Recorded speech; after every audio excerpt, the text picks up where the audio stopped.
ice candy. Shredded and then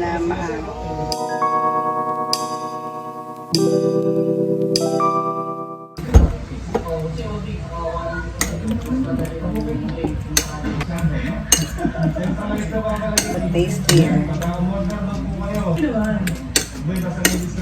Alright.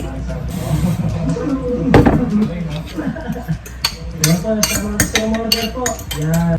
Order lang po kayo at sila na po yung maglalagay. Alright, I'm gonna prepare to put in a plastic ice candy avocado. Labas lang. Sa bahay ako naglilinis eh. Pati lang sa nililinis ko. Luminaw na. Mga gamo-gamo. Put in a freezer later.